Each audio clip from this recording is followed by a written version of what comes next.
સ્વામિનારાયણ સ્વામિનારાયણ સ્વામિનારાયણ સ્વામિનારાયણ.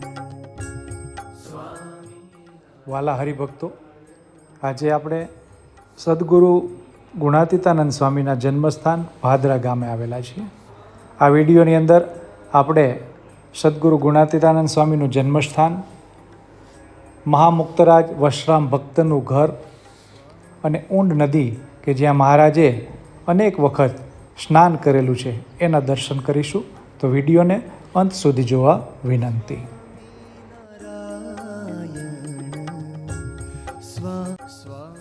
જય સ્વામિનારાયણ દર્શક મિત્રો, આજે આપણે પ્રાસાદિક સ્થાન સદગુરુ અક્ષર બ્રહ્મ ગુણાતીતાનંદ સ્વામીના જન્મસ્થાન ભાદરા ગામે આવેલા છે. આ પ્રાસાદિક અને પવિત્ર ભૂમિ છે.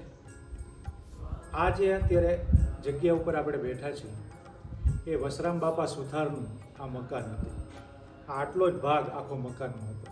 અને આ જગ્યા જે અત્યારે ડેરીની દેખાય છે, આ ડેરી, આ જ જગ્યા ઉપર મહારાજ અહીં ઘણીવાર થાળ જમેલા જ્યારે જ્યારે ભાદરા આવતા ત્યારે. બરાબર ને બાપા? હા, બરોબર. એક મહિનો રીએલા અને એક મહિના સુધી, એક માસ સુધી મહારાજ અહીં જમેલા, થાળ જમેલા આ જગ્યા ઉપર. એક માસ સુધી મહારાજ આ જગ્યા ઉપર પોટેલા. બરાબર બાપા? બરોબર. હા. અને પછી મહારાજે અહીંયાથી સમાધિ પ્રકરણ પણ ચલાવેલું. બરાબર. અને મહારાજ જે પાત્રમાં જમતા એ આ પાત્ર છે. આ પ્રસાદીનું પાત્ર છે, આપ જોઈ શકો છો.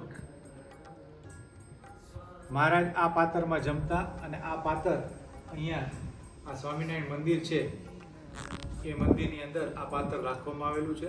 અને આ પવિત્ર અને પ્રસાદીનું, મહારાજની સ્પર્શનું, અને મહારાજ સાક્ષાત આ પાત્રની અંદર જમેલા છે એવું આ પાત્ર છે. બીજું, મહારાજની વખતનો એ વખતની કોરી પણ અહીં સાચવી રાખવામાં આવેલી છે. આ કોરી છે એ જે વખતનું જે ચલણી નાણું હતું એ આ નાણું છે. એટલે આ કોરી પણ અહીં પ્રસાદીની છે અને મહારાજના સ્પર્શની છે. આ બંને વસ્તુ અહીંયા મંદિર જે છે, સ્વામિનારાયણ મંદિર જે જૂનું, ત્યાં રાખવામાં આવેલી છે. બીજું આપણી સાથે બાપા છે. શું બાપા, નામ શું તમારું? છગનભાઈ. છગનભાઈ. છગન બાપા આપણી સાથે છે. અને છગન બાપાએ જ અમને આ પાતરના અને આ જે પ્રસાદીના જે આના છે એના અમને દર્શન કરાવ્યા છે. એટલે ખૂબ જ આ પ્રાસાદિક સ્થાન છે. અને આ વશરામ બાપાનું ઘર આ જ જગ્યા ઉપર હતું. ત્યારે તો જૂનું હતું, પણ પછી આ જગ્યા કાળક્રમે નાશ પામી. એટલે અહીંયા પછી આચાર્ય મહારાજે સરસ મજાનું મંદિર બંધાવેલું છે. અને અંદર ઊંડ નદીમાં મહારાજ જે વડલો આવેલો છે, એ વડલાની બાજુમાં જ આપણે ગુણાતીતાનંદ સ્વામીની વાડી હતી. વાડી ત્યાં જ હતી ને? એ જ વાડી ને? ત્યાં ગયા જઈ આવ્યા. એટલે ગુણાતીતાનંદ સ્વામીની જે વાડી છે ત્યાં જે વડલો છે પ્રસાદી, અને એક પ્રસાદીના ગણપતિ છે. એ ગણપતિ, હા, પ્રસાદીના ત્યાં જ છે. મહારાજના વખતમાં એ ગણપતિ પધવાળા એમ. એ જે ડેરી છે પ્રસાદીની, એમાં ગણપતિ જે બિરાજમાન છે શ્રીજી મહારાજના વખતના છે. અને એ વડલો પણ મહારાજે એ વડલા ઉપર ચડીને ઊંડ નદીની અંદર મહારાજે અસંખ્ય વાર ધૂપકા મારેલા અને સંતો સાથે નાયેલા છે. બીજો એક પ્રસંગ ત્યાં ઊંડ નદીનો એવો બનેલો છે કે ત્યાં મહારાજે વશરામ બાપાને કીધું સુથાર કે તાત્કાલિક તરાપો બનાવો. પણ તાત્કાલિક તરાપો તો કેવી રીતે બને? બાપા, તરાપો તો એમ ન બને મહારાજ. એટલે મહારાજે શું કીધું? એક મોટો ચોફાળ લઈ આવો. એટલે એક મોટો કે ચોફાળ લઈ આવો. એનું હોડિયું બનાવ્યું અને ચોફાળની હોડિયું બનાવીને સીધી નદીમાં નાખી અને મહારાજ કે હવે બેસો એની ઉપર. અને સીધી મહારાજને સંતો પછી બેઠા. તો એવો સરસ પ્રસાદીનો પ્રસંગ પણ એ ઊંડ નદીમાં બનેલો છે. તો આ બધું પ્રાસાદિક સ્થાન છે. અહીંયા મહારાજે પઠાણને સમાધિ કરાવી. હા, એ પઠાણને પણ સમાધિ કરાવી હતી અને એમને પૈગંબરના દર્શન કરાવ્યા હતા. એ પણ આ જ જગ્યા ઉપર, આ પ્રાસાદિક સ્થાન ભાદરા ગામે. પછી અહીંથી જેતલપુર યજ્ઞ કરવાનો હતો એનો પત્ર પણ અહીંથી હા, રાખ્યા. અહીંથી લખેલો, અહીંથી આ જગ્યા ઉપરથી લખેલો. તો એ પણ ઘટના આ ભાદરા ગામે બનેલી. એટલે આ જે આટલું સ્થાન દેખાય છે, અહીંયા શ્રીજી મહારાજ બેસતા, જમતા અને પોઢતા, એવું આ પ્રાસાદિક સ્થાન છે. સંતોને 100 મહિને સમાધિ અહીં કરાવે. અહીંયા 6 મહિના સુધી, હા 6 મહિના સુધી અહીંયા સંતોને, અને ઉઠાડતા ને હું આવીને જગાડી. એટલે 6 મહિના સુધી સમાધિ કરે ને પછી મહારાજ અહીંથી ભુજ જતા રહે. હા હા અને પછી પાછા આવે તે ત્યારે પછી સંતોને જગાડતા. તો અહીંયા પણ એવું પણ આ પ્રાસાદીની આ જગ્યા છે અને એવી પણ આ સ્થાન છે. પછી આ જે 18 પરમહંસને કાગળ લખેલો એ અહીંથી હા, લખેલો અહીંથી લો. એમ? હા કે સાધુ આમાં લખેલ, હા. અમે સાધુ થવા નીકળી પડ્યા હા અને પછી અહીંથી મહારાજ ભુજ ગયા હતા. હા તો આ જગ્યા ઉપરથી જે 18 પરમહંસો છે એને પણ પત્ર અહીંથી જ મહારાજે લખેલો અને અહીંથી પછી મહારાજ કચ્છ ભુજ જવા રવાના થયેલા. તો એવું આ પ્રાસાદિક સ્થાન છે. જ્યારે પણ ભાદરા આવો ત્યારે છગન બાપાને મળજો એટલે તમને આ પાતર અને આ જે આના છે એના દર્શન કરાવશે અને મંદિરના પણ દર્શન કરાવશે અને મહિમા પણ સમજાવશે. તો ભાદરા ગામથી આપના કલ્પેશ ગઢવીના જય સ્વામિનારાયણ સ્વામિનારાયણ સ્વામિનારાયણ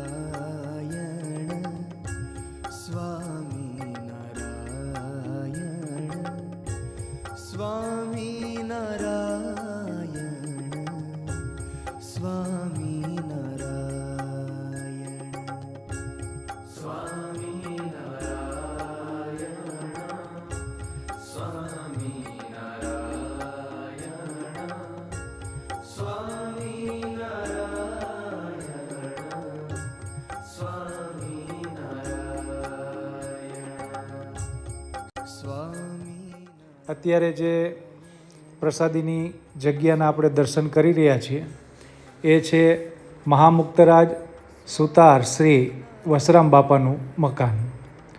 આ મકાન ઉપર હાલમાં હરિમંદિર બાંધેલું છે અને આ જ જગ્યા ઉપર જે આપણે આગળ ફળિયાની અંદર જે જગ્યા જોઈ ત્યાં શ્રીજી મહારાજ અનેક વખત ઉતરેલા છે અને સંતોને સમાધિ પ્રકરણ પણ અહીંયા ચલાવેલું છે.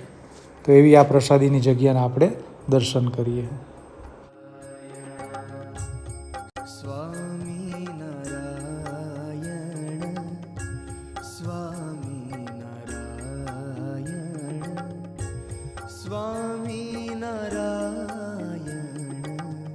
સ્વામિનારાયણ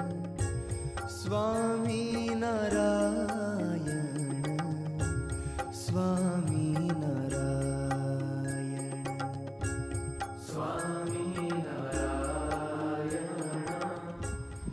જય સ્વામિનારાયણ દર્શક મિત્રો, આજે મૂળ અક્ષર બ્રહ્મ ગુણાતીતાનંદ સ્વામીના જન્મસ્થાન ભાદરા ખાતે આપણે આવેલા છીએ અને આ પાછળ જે વડલો દેખાય છે ઊંડ નદીના કિનારા ઉપર આ ઘેઘુર જે વડલો છે એ વડલા નીચે મહારાજે અને ગુણાતીતાનંદ સ્વામીએ અને પરમહંસો સાથે ઘણીવાર મહારાજ અહીંયા સભા કરેલી છે તેમજ ઊંડ નદીની અંદર સ્નાન કરેલું છે.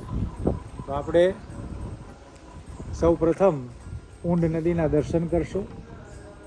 આ ઊંડ નદીમાં મહારાજ એક વખત સંતો સાથે નાહવા પધારેલા હતા અને સાથે વસરામ સુથાર હતા. મહારાજે વસરામ સુથારને કહ્યું કે અમારે પહેલા પાર જવું છે, એક લાકડાનો તરાપો બનાવો. અને વસરામ સુથારે કીધું કે મહારાજ લાકડાનો તરાપો એમ તાત્કાલિક કેવી રીતે બને, એના માટે લાકડા જોઈએ. એટલે શ્રીજી મહારાજે તરત જ પોતાની પાસે જે ચોફાળ હતો, ચાદર, એ પાણીમાં નાખી અને વસરામ સુથારને કીધું કે બેસી જાઓ, આ તરાપો. કોઈ પણ સંતો કે સુથાર તરાપો ઉપર બેઠા નહીં અને મહારાજ પછી ખુદ એ ચાદર ઉપર તરાપો સમજીને બેઠા અને મહારાજ સામેના કિનારા ઉપર સંતોને બેસાડીને ગયા. એવો પ્રસંગ આ ઊંડ નદીમાં ભાદરા ગામે બનેલો છે. એવું આ પ્રાસાદિક સ્થાન છે. આ પ્રાસાદિક વડલો અને આ પ્રાસાદિક ઊંડ નદી, તેના આપણે દર્શન કરીએ અને ધન્યતા અનુભવીએ. સામે જે વાડી દેખાય છે એ સદગુરુ ગુણાતીતાનંદ સ્વામીની વાડી, અને આ વાડીની બાજુમાં જ ઘેગુર વડલો આવેલો છે અને ત્યાં ગણપતિજીની દેરી આવેલી છે. મહારાજ જ્યારે પણ આવતા ત્યારે પ્રથમ ગણપતિજીના દર્શન કરતા અને પછી ઊંડ નદીની અંદર સ્નાન કરતા. એવી આ પ્રસાદીની દેરી છે. પ્રસાદીનો વડલો છે કે તેની નીચે મહારાજ અને સંતો સભા કરીને બેસતા, અને આ વડલા ઉપરથી મહારાજે અનેક વખત ધૂપકા મારીને સ્નાન કરેલું છે. એવી આ પ્રસાદીની જગ્યાના આપણે દર્શન કરતાં કરતાં વિડીયોમાં આગળ વધીએ.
એ ગુણાતીતાનંદ સ્વામીનું જન્મસ્થાન છે.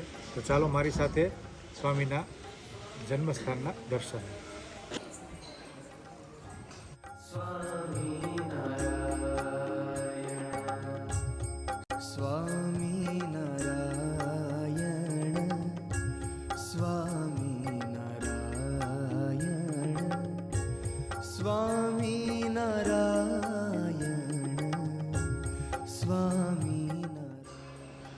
જય સ્વામિનારાયણ દર્શક મિત્રો. સદગુરુ મૂળ અક્ષરમૂર્તિ ગુણાતીતાનંદ સ્વામી, એમનું આ જન્મસ્થાન છે અને જન્મસ્થાનની સ્મૃતિ રૂપે છત્રી બનાવવામાં આવેલી છે. આ જગ્યા ઉપર જૂનું ભાદરા ગામ હતું અને એ જૂના ભાદરા ગામમાં બ્રાહ્મણનો વાસ હતો અને બ્રાહ્મણો જ્યાં રહેતા હતા એ આ જગ્યા ઉપર અત્યારે ગુણાતીતાનંદ સ્વામીનું સ્મૃતિ મંદિર બનાવવામાં આવેલું છે. જ્યારે પણ ભાદરા ગામ આવો ત્યારે અવશ્ય ગુણાતીતાનંદ સ્વામીના જન્મસ્થાનના દર્શન કરવા અવશ્ય કરજો.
સ્વામી નારાયણ સ્વામી નારાયણ. આ વિડીયો આપને ગમ્યો હોય તો વિડીયોને લાઈક કરશો, હરિભક્તોની અંદર શેર કરશો. અમારી ચેનલ ઉપર આપ નવા હો તો અમારી ચેનલને સબસ્ક્રાઈબ કરશો. વધુ મળશું એવા પ્રાસાદિક સ્થાને કે જ્યાં શ્રીજી બિરાજેલા હોય, જ્યાં સંતોની ચરણ રજ પડી હોય એવા પ્રાસાદિક સ્થાને વળી પાછા મળશું. ત્યાં સુધી કલ્પેશ ગઢવીના જય સ્વામી.